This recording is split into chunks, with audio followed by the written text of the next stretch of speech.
So this morning we were successful in getting a nice drake harlequin. Tony Smith got it.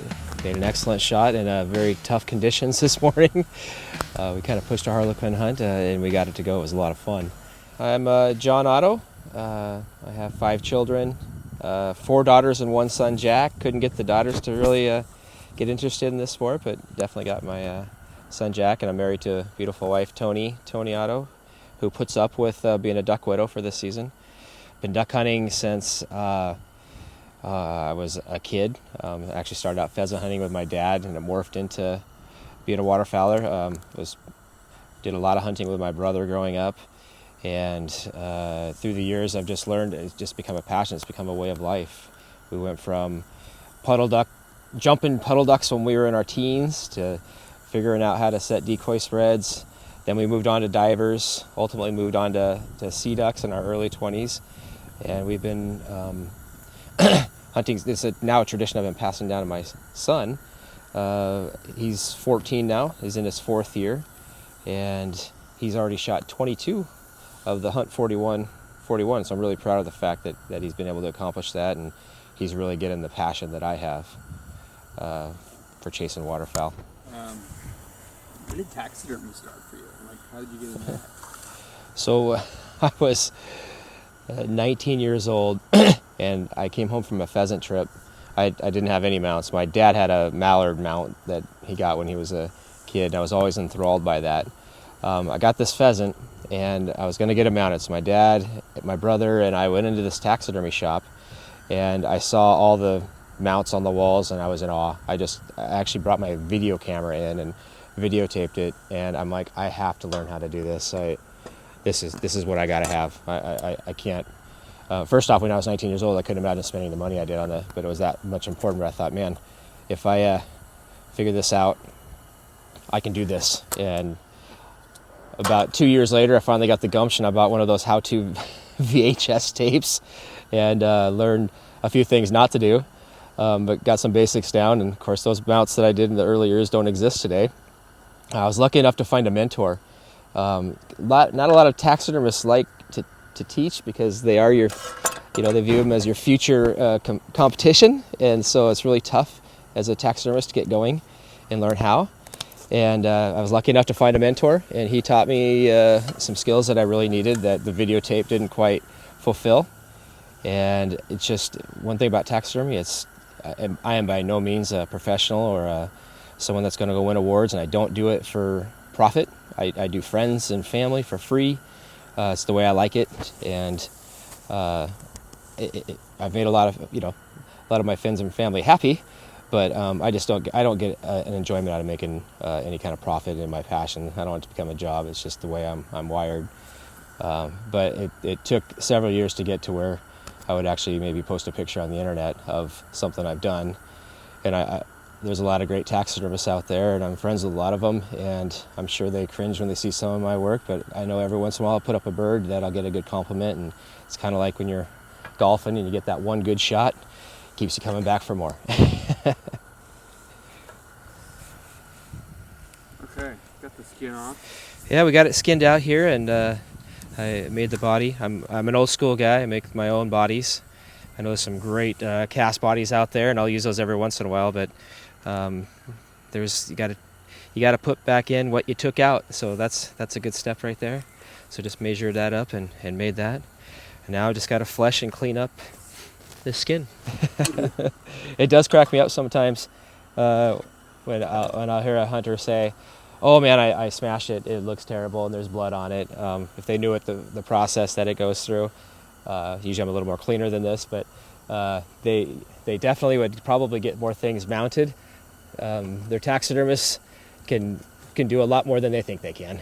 How many BBs did that one have in? You had a couple in the head. I'm gonna have to go back to that hanging thing when I do the wings, just so you know. Back to what? Oh, I got a hanger over in the garage over there. This is kind of a rudimentary. It's funny because in the carving world, there are some true artists, and my carvings I'm barely getting the birds in. And so I'm not an artistic guy. I can't sit and draw anything. And a lot of this is basics up until you pose it. And I never thought I could do it either. And it's amazing what just practice, and a desire for the passion will get you. Although I'm sure I still got a couple taxidermy buddies that are laughing, chuckling, going, yeah, I still need to teach you some things, Otto. And I'm totally cool with that. So any of the my taxidermy buddies are watching me do this and have some tips for me, you know how to get a hold of me. I accept feedback. Getting kind of lucky, there's not a lot of fat on this one. Think it was a young bird, or? No, he's not your 12-year-old bird. He's probably a couple years into his maturity. They can get a little thicker on the back feathers on the back of the head, but he does have all the white spots. Sometimes those are some of the last things that come in, and he's got all that. So he's definitely a trophy.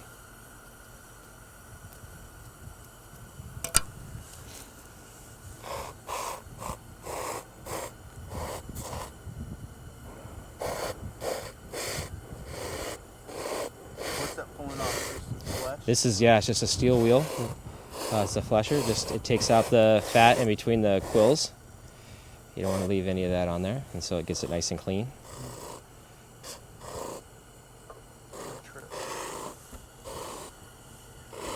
I just cut and flesh as I go.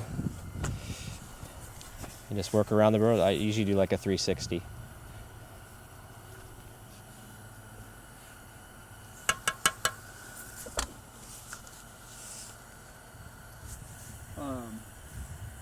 Tell me about San Juan Islands. Like, when did you first hunt out here, and how did it become a passion of yours? So when we first started, we were a little closer to home, and first couple years we were hunting off an island that was clearly easy to get to, and as the sport was starting to grow, things were ending up on the internet, and people in Washington were starting to get interested in it. We were slowly finding people hanging out near our spots, which we had owned the salt water for a long time, and it was something new. So it just forced us to expand and get where people aren't. And we've had a knack of if somebody figures out something where we're at, because it's all public water out there, just to get out and find new territory. And if somebody figures these spots out, just like any other waterfowler in any other situation, it just you got to expand. Also, we move with the birds. So the one common misnomer out there is you can set up a sea duck rig, and every single sea duck is going to fly into your rig. Certain birds love certain situations and certain conditions and certain areas. And if you're truly after collecting all of them, you got to just figure out where they are, and that'll take you to some great places. If you're willing to put in some, a lot of the geese hunters, they'll tell you how many miles they'll put on their truck as they're going field to field, county to county. No different than us. Get in the boat. There's been full days of just going out and finding new territory, because you never know when something's going to dry up and the birds change, and you got to be prepared for that. A lot of sea duckers got into it, went to the same spot, and then when the sea ducks quit going to their spot, they lost interest, and we saw that a lot. And it was like, oh, that's my sea duck spot. Well, your sea duck spot should evolve. The spots we hunted when we first started, I haven't hunted in years. And I think when I'm another 10 years older, I'll probably be in spots that I'm not hunting now. And I like it that way. That's one of the things that drew me to sea duck hunting with puddle duck and bay duck hunting, is just the variety and the constant desire to do more. Right on. Tell me about what was happening with the Harlequin. It almost shut it down. Tell me the backstory on that. Yeah, so when we first got into sea duck hunting, there was no regulations on sea ducks, and really the biologists didn't put a lot of thought into it or care about it, because I'm sure there were studies and care. I shouldn't say it that way, but they didn't think there were certainly a hunting threat in Washington State, and you could shoot 7 harlequins a day when we first started. And between my brother Jason and I, and there was a local guide by the name of Ben Welton, we were pretty much, when we first started, the only ones out there. We talked to each other, met up, and he wasn't guiding every weekend or anything, because sea duck hunting is not really like that. It's just usually reserved for collectors. But we both noticed that harlequins are a delicate resource, and it's not like you're shooting these birds to stack up a bunch of meat in your freezer. They're definitely trophies and should be treated as such. We self-regulated ourselves to 1 a day, and it was something we did. And then when new people we would meet at boat launches, whatever, we would ask them to respect it and do the same thing. And what was great about our community is everybody overwhelmingly did that. Then Ben Welton went to this, he petitioned the state to actually make it a 1 bird a day, and was successful. And so that was a great win for us. Again, there's no need to stack up 6 or 7 on your tailgate. And then we got wind. When you get into sea duck hunting, you find yourself getting in with the biologists in the study, especially when we were taking some of the banded harlequins, and that was a lot of fun. And they would reach out to us for information, and we had a rapport. We got wind that they were looking at closing the season down because they just didn't understand the season, and they were alarmed by the sudden increase in popularity. So we had heard they were going to shut it down. So a small group of us, 5 people, we got together. Day Drury, my brother Jason, Ben Welton, and a fellow by the name of C. Sutton. We got together, and we formulated a plan, went to all the hearings, and we presented our case to make it a 1 bird a season, a trophy bird, something unique. And they listened, and everyone was excited. The hunting community, even those that didn't hunt harlequin, weren't that excited, because hunters don't really like to self-regulate. But they were understanding what we were up against. And as I said when I spoke to the commission, when my son was 1 year old at the time, I want to hunt harlequins with my son. I want my son and I to go out and get a harlequin together. And when they passed the 1 bird a season, it relieved their fears of overharvest, and it elevated it to a clear trophy bird for us. And here I am 10 years later. My son Jack's first bird was a Drake harlequin on the youth hunt, a memory I'll never forget for the rest of my life. And I feel the moves we made that year helped create that, helped enable that to happen. As I know, when it's not understood, it'd be shut down, and I almost don't blame them for that. Now they've done a lot of extensive studies, and our population is really rebounding in Washington State, and it's quite healthy, as a matter of fact, when some of the other sea ducks are not so fortunate. So it's been a great success story. I don't think our 1 bird a season has had a whole lot to do, because it's still, maybe 100 harlequins get taken a year in Washington, so that's really nothing. It's a blip, but it makes us feel better about it, and it keeps the season open. And again, when you shoot something and you only get 1 a year, it just makes it that much more special. It's truly fun to watch people take one, like Tony took one today on our hunt. When okay, you're limited for the season. Normally I would have this on a hook and hang it and let gravity help me out here, but we're at this beautiful beach house. I'm going with the flow.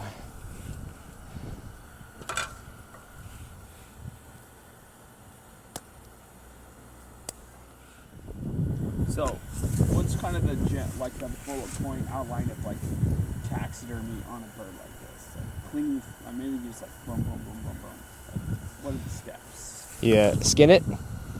The basic steps of taxidermy is skin it, flesh it, degrease it, which is a process where you wash it. Then after it's degreased and washed, you blow dry it.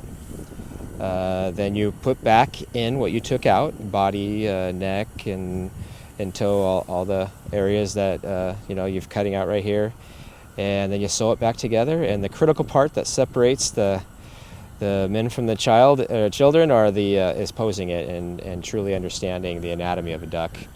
And that I still have a lot to learn. I've been doing this for 20 plus years. I used to have an aviary. You become a student of how things should look and how a body should look. You know, I see so many taxidermists mount sea ducks like a mallard, and the legs are in the wrong spot, you know, halfway down the body, or in the middle of the body, when they should be towards the end, and whatnot. And most hunters, you know, actually don't see that, but once you know and you learn, you can't unlearn it, and it's hard to look at taxidermy that doesn't fit the correct anatomy. And so that's something I'm still, even if I take a break, I feel like I have to relearn it, and it's what separates the good from the really super world champion type good. And I respect the ones that can continually compete for the world. I look at that and I'm in awe of their basic knowledge of just the anatomy of how a bird should look. Okay, so now just gonna wash this. The best part about a nice fresh bird is, I'll wash my hands first, is cold water gets the blood right out.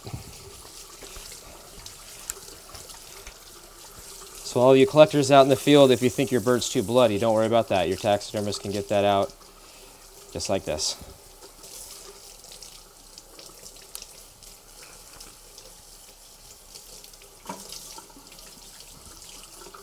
So this is nothing but skin and feathers. Skin, feathers, that's it.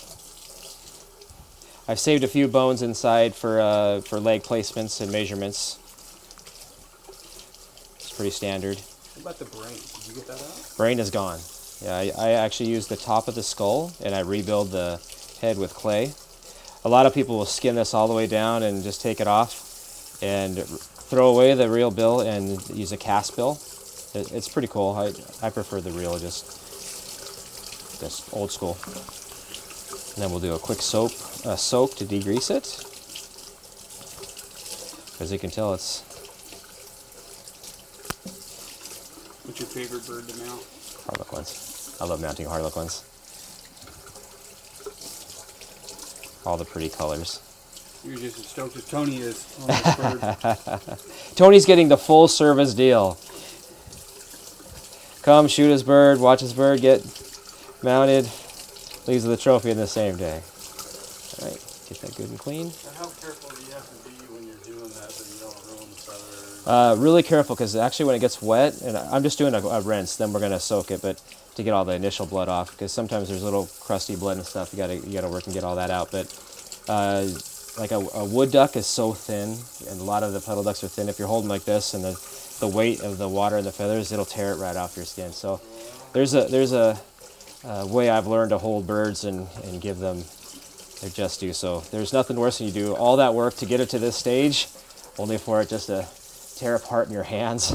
Every taxidermist has had it happen. If they said it hasn't, they lied. You can always sew it back together. I mean, it's not the end of the world, but you know, you're creating a lot of extra work for yourself. All right, now you can probably shut it off, because I gotta see what kind of dish soap we're working with here. But really, I mean, textbook, if we're talking textbook mounter, Yeah. that was the right shot to shoot them off the water. Right? Yeah. I mean, I had you had two pellets in the head, and it didn't break the skull. Which, if it broke the skull, I can still rebuild it. But it's like ideal. The entire body was clean. I think you had a couple pellets in underneath here that mattered none. Oh, bone wall, sweet. but had he been flying in, you know, full pattern, then it's a lot more work for you. Yeah, Lots of feathers. it's a lot. A taxidermist can mount a bird with broken wings, no problem, especially if the first part of their arm is clean. But I mean, it's just more work for the taxidermist. But most taxidermists are miracle workers, so if you broke both wings, they can probably work with that. But you know, sometimes you're going to get in a situation where you can only have options of how you're going to mount it, just based on what happened. Good standing mount. So this process is just, I got my Dawn dish soap in here, and the Dawn, just like it does with dishes, it degreases inside the bird.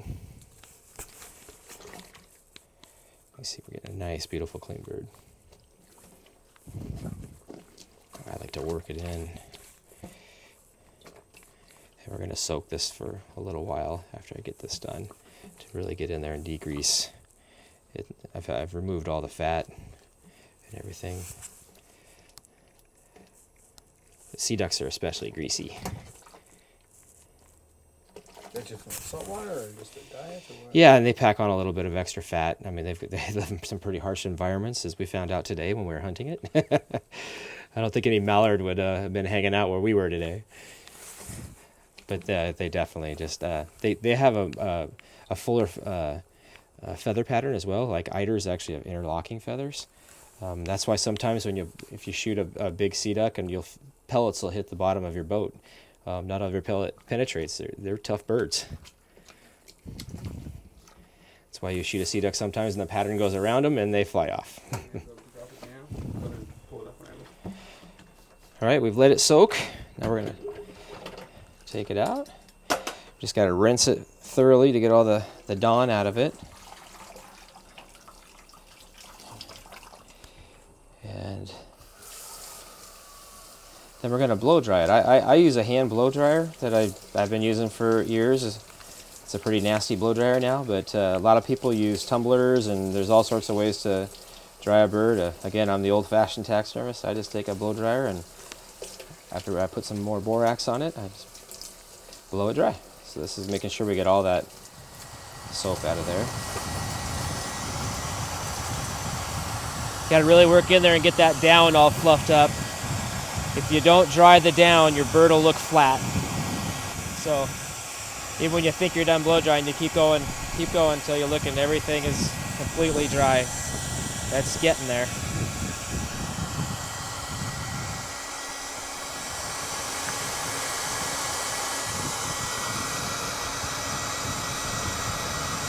You hunt the harlequin a lot different than you hunt the other sea ducks? Yeah, well, I do. We used to try to find spots that held harlequin and other species, which is what a normal sea ducker would want to do. Obviously, you want to get out there. Anymore, I like to find the spots where it's just the harlequin. We have a rule when we harlequin hunt that you don't shoot anything else until you get your bird, because they'll be in the decoys when you're off chasing a surf scooter or picking up a surf scooter. So when I do my special hunts with my son, we scout and find places that just have harlequin, and we'll go just for them. And that just getting that bird is that's all we need for the day.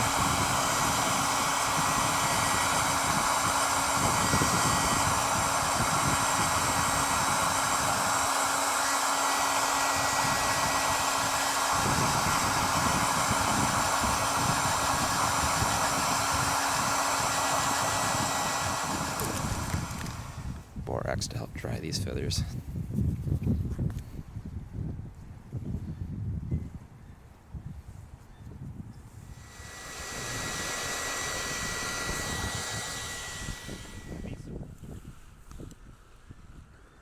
We've got the clay in the head and we've got the eyes set. Now we're going to put in the body and the neck. It's kind of a stressful part for us old school guys, because we're going to put that wire through. And you guys that are just gluing on onto the fake bill, I've already sewed the neck. So you just put it right up the neck into the head. Yep, it's got to go right through the skull. There we go, just like that. Actually, it was nice and smooth. And then it's going to start looking like a bird here pretty soon.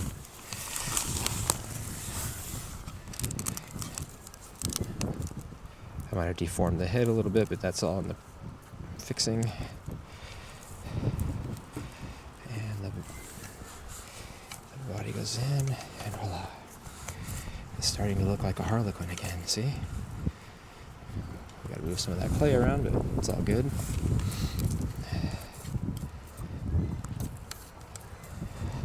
Alright, now we're ready to set the legs. A lot of primp work will be once we go into the posing. We gotta set the legs and sew up the body, and then it's time to put it on a piece of wood. This is always tricky, setting the legs. You got to put the wire through and then through the body to set it so that you got some structure and stability. The good thing about working on a bird that you shot that morning is the skin is really pliable, and that's the easiest to work through. If you've let a bird sit in your freezer too long, the legs will dry up if you're using the real legs. It's kind of hard to set. When I first was doing taxidermy back in the day, I actually put a wire through my finger doing this. That was not a fun day.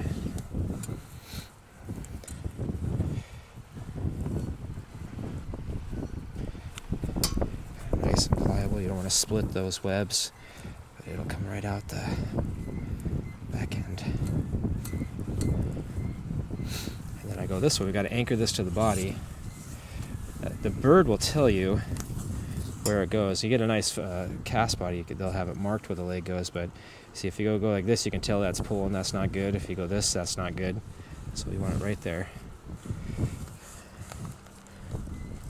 Anchor it through the wood wool body.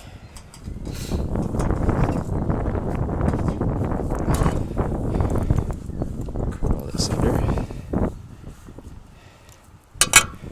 Flip it. Down.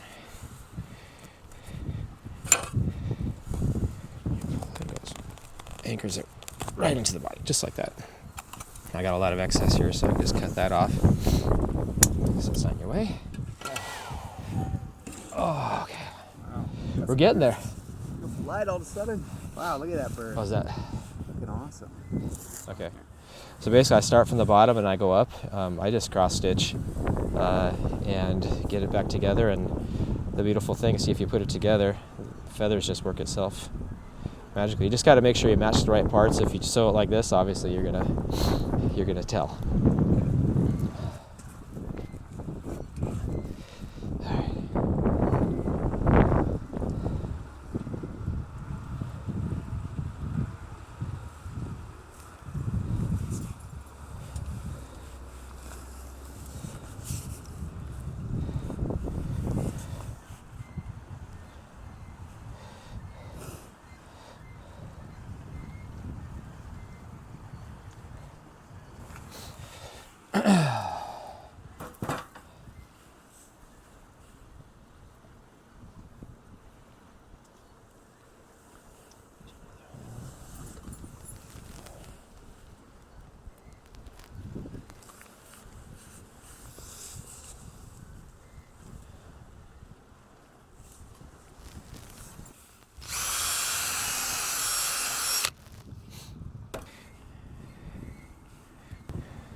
This is where.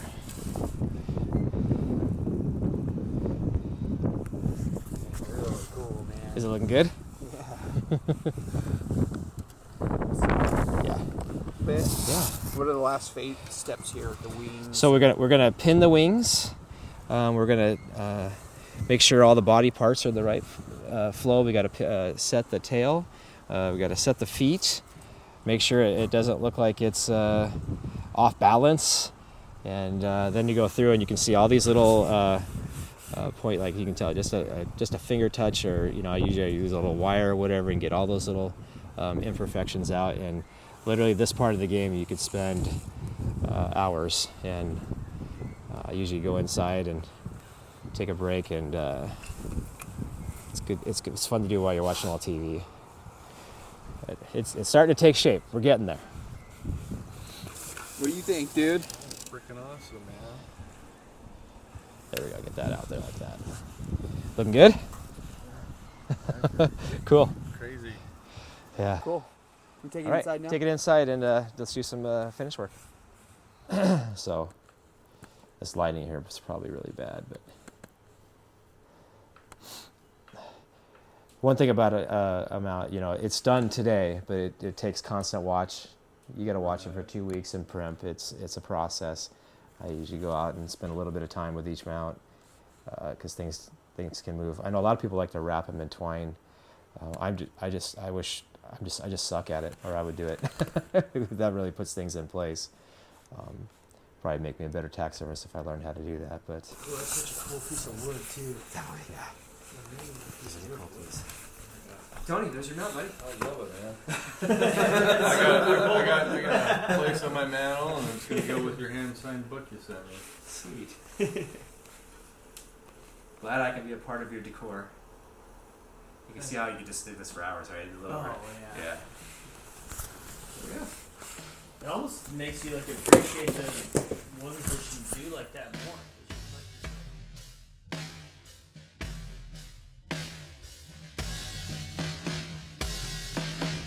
Okay, go use. Yeah.